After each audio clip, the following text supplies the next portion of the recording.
Acompáñenme porque ya lo tenemos con nosotros al gran Eduardo Aliberti. Un placer tenerte. Te saludo de vuelta. ¿Cómo estás, Eduardo? Si hubieras querido elegir la forma de hacerme sentir mejor, ninguna hubiera podido ser mejor que Andrés Rivera. ¿En serio? Sí, sí, es mi escritor preferido y me pareció fantástico lo que dijiste. La revolución me hizo acordar, sí. La revolución en su sueño eterno. ¿Te gustó? Hay un relato Sí. de una partida de ajedrez que hace Rivera con ese corte que tiene en las oraciones que es, yo creo que insuperable. Y además muy lindo lo que dijiste sobre Belgrano Moreno. Agreguemos Monteagudo. Castelli, Belgrano, Moreno, Monteagudo es la mejor delantera. La mejor delantera de la historia argentina. Sí, yo creo que sí, es cierto. Monteagudo no lo dije, pero claramente está, ¿no? Perfecto. ¿Qué pasó en aquel momento? Digo, ¿uno puede rescatar esos ideales? ¿Puede traerlos hoy? Lo primero que rescataría es lo que rescataste vos. El gran orador de la revolución se muere de un cáncer de lengua. Es terrible, es una bueno, gran pero es el ironía. signo de la historia dramática y de la tragedia en sí que es la Argentina, ¿no? También podemos pensar que Castelli es una calle casi perdida en el 11 y la avenida presumiblemente más larga del mundo, que creo que no lo es Rivadavia. El Es que otra gran contrató el injusticia primer préstamo a propósito de la deuda a la que también estabas haciendo referencia. El de la Baring Brothers. Ah, ¿no? Se termina pagando más de 100 años después. 1821, sí, si no me equivoco. aproximadamente. A veces uno tiende a tratar de analizar lo que está pasando y a veces se hace necesario ir hacia atrás, rebuscar por qué pasa lo que pasa. ¿Cuáles son las grandes falencias que estás viendo en términos de la política y de lo social, ¿no? Bueno, para seguir no digo que con Castelli específicamente, aunque sería apasionante y uno tampoco es un historiador, ni mucho menos, pero finalmente aquel proyecto de la Revolución de Mayo tiene un signo de derrota y lo que sucesivamente va pasando en la historia argentina, pero que particularmente pasa en el siglo XX, es el empate. Esto yo sé que es polémico, algunos participan de esta idea, otros no, de la paridad entre la oligarquía y los proyectos nacionales y populares. Ninguno termina imponiéndose. Nunca. Que existe todavía Goyenismo, fascismo en la década del 30, peronismo, fascismo, bueno, y así, no va a seguir todo el programa. Pero ninguno termina de triunfar. El kirchnerismo, digo, para tomar lo último, también representó un modelo, una experiencia, una energía, como vos quieras, único. Seguramente lo más a la izquierda que conoció el peronismo, en términos de permanencia en el poder, sin entrar tampoco a discutir el peronismo, no el peronismo, ¿no? Un modelo de representación de los intereses nacionales y populares, que es el que a mi juicio mejor escenificó, el que mejor produjo equilibrar las cargas de los desequilibrios sociales, perdón por la cacofonía, y queda truncado por esta experiencia macrista, neoliberal, de derecha, exclusivista, que tampoco se sabe, Julián, si va a terminar ahora o no, y por lo tanto, ¿qué va a ser Macri? ¿Qué será el macrismo? ¿Un accidente en la historia argentina hasta que se reintroduce la energía popular expresada en un nuevo proyecto? ¿O hay una consolidación o habrá una consolidación temporaria con otro periodo de gobierno? ¿Quién lo puede saber? Pero vos estás planteando una especie de componente ético en esta próxima elección, en definitiva. Más vale. Sí, absolutamente. Porque está diciendo, bueno, hay un modelo que es representativo. Está claro que hay dos modelos. De la sociedad. Después te puede parecer, desde una visión de izquierda ortodoxa, tendríamos que definir qué es izquierda. Sí. Tampoco me parece que este momento para eso, pero está claro que hay un modelo que intenta frenar por lo menos los planos de exclusión social que este modelo significa, y hay otro que pretende hacerlos permanecer. En eso no puede haber duda posible, y cada quien tiene que ponerse en el lado que le parezca. Lo que yo creo también es que esta situación de empate a la que hacíamos alusión está representada en la sociedad. Digo, lo que se llama el núcleo duro del voto peronista o progresista, centroizquierda, digo, ese paquete. ¿Cuánto es? El tercio de la sociedad. Hay cosas que no por lugar común dejan de ser ciertas. Y el sector más gorila, que tiene el componente de quienes hoy votarían a Videla, digamos las cosas como son. Bueno, entonces esta sociedad. Y yo creo que efectivamente el tercio, la porción de aquellos que son fluctuantes, que son indiferentes, que no están ideologizados, que no tienen mayor interés en la política, será el que una vez más va a terminar decidiendo la elección. No tengo ninguna duda al respecto. Yo un poco en el comentario de arranque planteaba que muchas veces desde el poder político se plantea cierta cuestión de manipulación, tergiversar los mensajes, se opacan las herramientas que tiene la sociedad para tratar de ver qué es cierto y qué no lo es. ¿Ves eso que se intensifica en los gobiernos en el mundo y también en la Argentina? En el caso de la Argentina, yo creo que la batalla cultural respecto al papel de los medios está mucho más equilibrada. Incluso no me acuerdo si no lo hablamos la anterior oportunidad en que estuve aquí. Porque si bien es cierto que la ley de medios del kirchnerismo, sin entrar a juzgarla, tuvo muchos errores, termina derrotada legalmente, aunque no ha quedado derogada de facto por completo. La batalla cultural yo creo que se ganó. Hoy nadie puede llamarse a engaño respecto de a qué intereses responde cada medio. 1. 2. Sigo creyendo que no podés gobernar en condiciones de estabilidad, en condiciones de correlación de fuerzas mínimamente favorable, si no tenés una política de medios. Pero no creo que los medios reemplacen lo que anida en la sociedad. ¿Este gobierno tiene política de medios, Eduardo? Tiene a los medios. No tiene una política de medios que no sea la cadena oficial de medios privados, y en particular algunos. Si te referís a política de medios en cuanto a los medios que están en manos del Estado, no. En todo caso, si le querés llamar política que los destruyó, sí. ¿Hay una estrategia de comunicación del gobierno? Hay una estrategia que tiene que ver, mucho más que ver con las redes que con los medios. Ellos no creen en los medios y en todo caso, si creen en aquellos medios que les son su mecanismo publicitario. Pero básicamente creen en la llegada a través de las redes, no creen en los medios tradicionales. Y aquello en lo que pudieran creer de la porción de los medios que les responden es aquello que manejan, que tampoco andan muy bien con sus ratings ni cosas por el estilo. Pero eso tiene un sentido epocal. Vos dijiste en algún momento, hace algunos días, las elecciones se ganan con realidades e ilusiones bien trabajadas, no con operaciones de prensa. Y lo decías en función de este herramental que pone muchas veces el gobierno sobre la mesa, de mediciones, de operación. También estábamos charlando recién, fuera de micrófono, fuera de cámara. Cuando se entroniza la fórmula Macri-Pichetto, que fue a las 4 de la tarde, 4:30 de la tarde, si no me equivoco, del martes. ¿A qué hora cierran? Wall Street, la bolsa y demás. A las 6.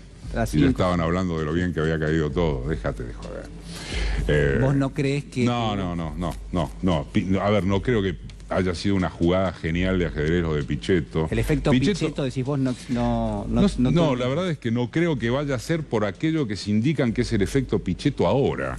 En todo caso podrá ser el efecto Pichetto si logran aquello que, en mi criterio, es la base del entendimiento, que es que la candidatura oficialista es Macri, pero básicamente la quietud del dólar y la sensación de que la inflación puede bajar. Y alguna cantidad de gente que pueda comprar el buzón de un veranito económico. Ese es el candidato oficialista. Pichetto, recordemos, además es un candidato de descarte. Porque vos hablabas de operaciones. Bueno, esta es la movida genial de ajedrez que supone nombrar a Pichetto. Pichetto está porque dijo que no Urtubey y porque dijo que no Sanz. O sea que porque si no, la movida de ajedrez, para volver a citar a Gazzelli, era otro movimiento. Y sí, no existe. Operación de prensa o en todo caso manipulación política, que con Pichetto se va a lograr encolumnar a ciertos gobernadores justicialistas. Sí, ¿cómo ves eso? ¿Y qué? ¿No es lo que hizo Macri todos estos años? No necesita Pichetto en la fórmula, decís vos. Y no, la verdad, ¿cuál es la genialidad de Pichetto? Entonces, para mí el candidato oficialista es quietud del dólar y sensación de veranito respecto de que comenzarán a vivirse algunos frutos. Lo tenés con la inflación de hoy. Fíjate los medios de ellos. Digo, 3,1 de inflación, baja la inflación. Fiera, tenés 57,3 de inflación interanual. Y te dicen que baja la inflación. Uno de los números más altos en 30 años, no hay que marcarlo. Y aparte no baja la inflación, se desacelera en todo caso, pero digamos, inflación tenés y... Bueno, pero ahí tenés el tema de la ilusión bien trabajada en ese núcleo que puede llegar a comprar este buzón.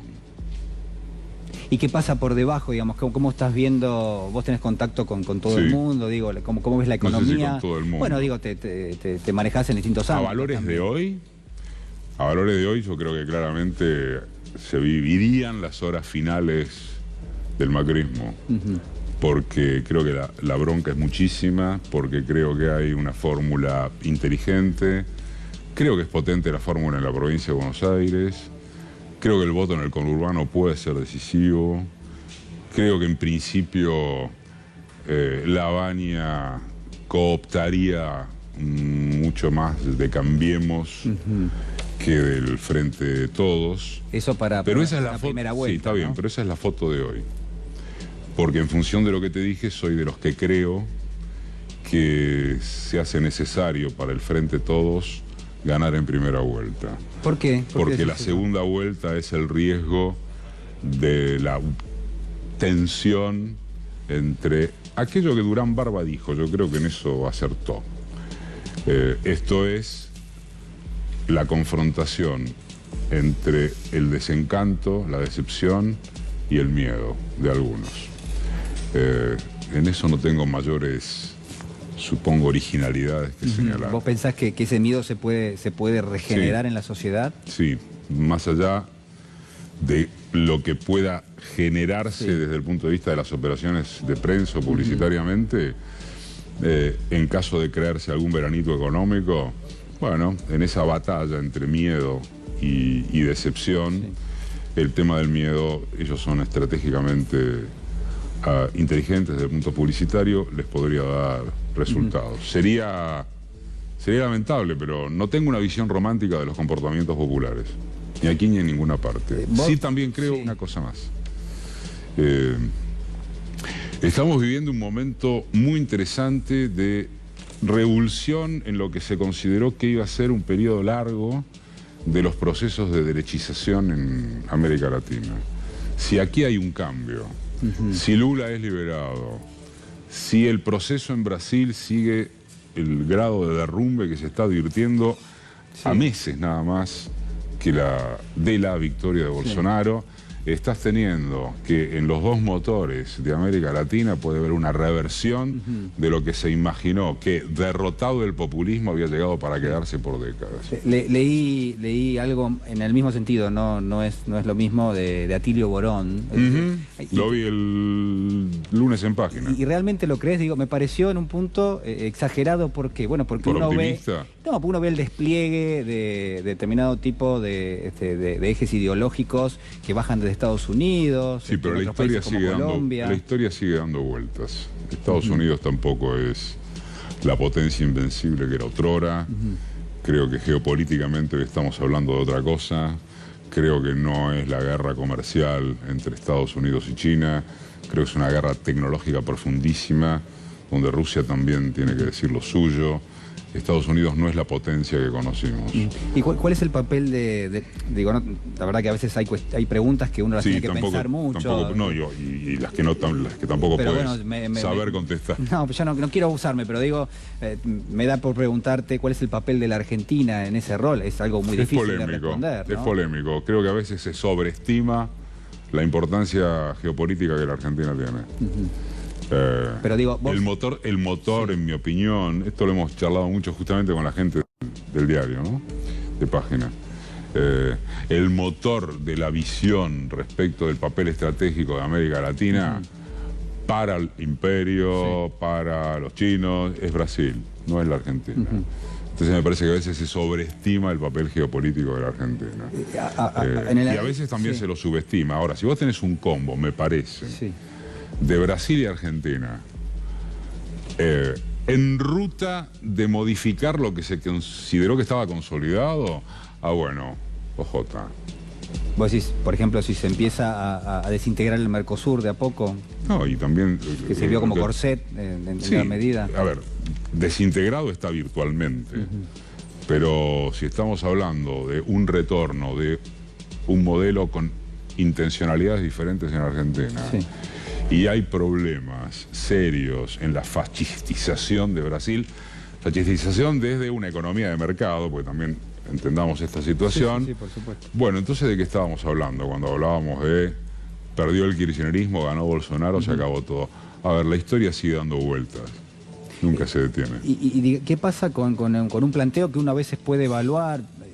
Uno mira, por ejemplo, este acuerdo Unión Europea-Mercosur, y lo que uno puede adivinar de eso es que el papel o el rol de la Argentina casi que roza de nuevo esos planteos que eran del centro y de la periferia, donde la periferia abastece de materias primas a los centros industrializados. Digo, ¿eso está nuevamente, te parece a mí, planteado? Con toda modestia, Sí. porque no soy un especialista en el tema, si hablamos planetariamente, entiendo que el neoliberalismo es el único sistema que ha quedado en pie hasta que veamos otra cosa, o hasta que aparezca otras cosas, porque la historia sigue dando vuelta. Sí. Me parece que esa sería una probabilidad de respuesta estructural. Sí, sí.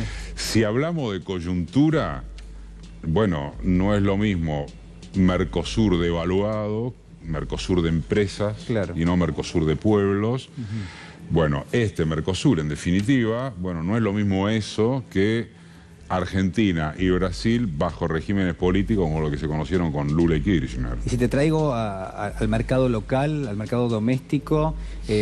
Lo primero que me sale decirte, Sí. y perdón por la interrupción de la pregunta, pero no quisiera irme sin decirlo, el empresariado argentino debería pensar si va a seguir votando contra sí mismo, porque al fin y al cabo, entre otras cuestiones ligadas a las operaciones, la venezualización de la Argentina, Argenzuela, digo, todo ese tipo de esquemas de funcionamiento ideológico operativo para infantes, para lelos, si querés, porque es imposible comparar Argentina Pero Eduardo, con Venezuela. vos estás planteando algo que lo dijo Pichetto hace 5 horas bueno, es un atrás. problema de Pichetto. Que trazó una línea y dijo, bueno, nosotros somos la República y la Pichetto está democracia. para darle más derecha al macrismo, esto está fuera de toda discusión, y apuntar a asegurar ese núcleo duro. Pero lo que está diciendo es, en el caso particular de Venezuela, que es, digo, otra situación, incomparable con la Argentina, no me parece que seguir adelante con ese tipo de esquema operativo pueda convencer mucho más allá del núcleo duro de ellos. Y después hay cosas que no sabemos. Yo qué sé, los radicales, los indignados, Sí. se comen Pichetto, pero no te estoy hablando de ideología. ¿Cómo Sí, se comen Pichetto? Ah, ¿Se los va? que quedaron dentro de... Se come Pichetto. Juntos por el Cambio, se llama ahora, Acabo se de llama. ver un titular de Barcelona que dice: euforia en la UCR, se habría descubierto que Pichetto tiene un primo segundo afiliado al radicalismo. Digo, los radicales, ¿se comen Pichetto? ¿Tan gorilas van a ser?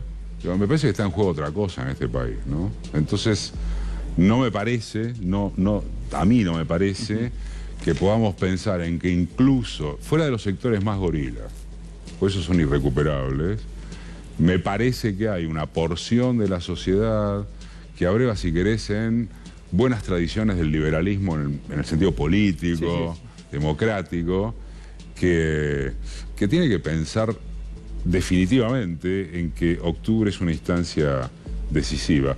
¿Sabes por qué había surgido lo de Venezuela? Y que me parece que después me perdí. Porque, en definitiva, cuando están hablando del cuco kirchnerista o populista, ¿acaso alguien pagó mejor que el kirchnerismo? ¿Acaso los empresarios no ganaban mucha más plata con el kirchnerismo? Bueno, pero se habían instalado... Bueno, pero entonces hay una cuestión de odio de clase.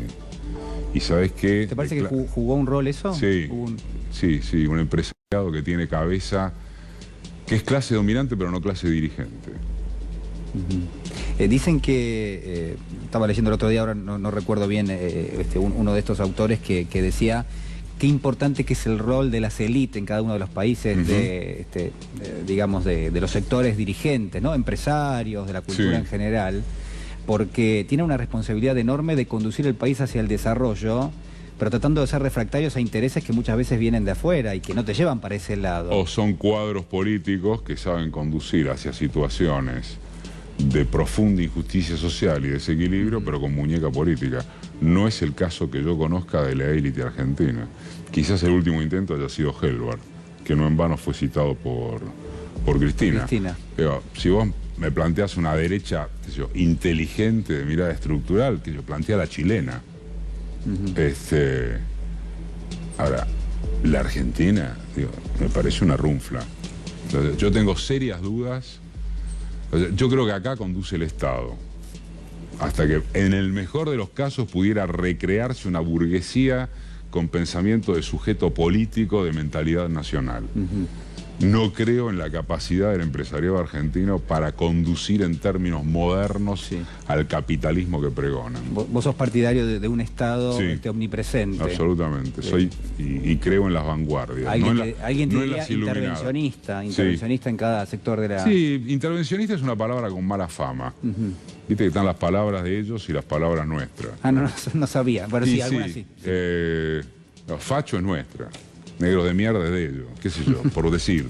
Claro. Intervencionismo es una palabra con mala fama. Populismo es una palabra con mala fama. Digo, si lo sentaran a Laclau, si analizara más interesantemente, o a Alemán, bueno, ¿por qué hablaríamos de el populismo como mala palabra? ¿O acaso no estábamos mejor cuando estaba el populismo? Yo miraría, como tantos pueden mirar a cámara, y ¿usted estaba mejor hace 4 años, sí o no? ¿Usted votó por el bolsillo? Sí. ¿O votó por odio de clase?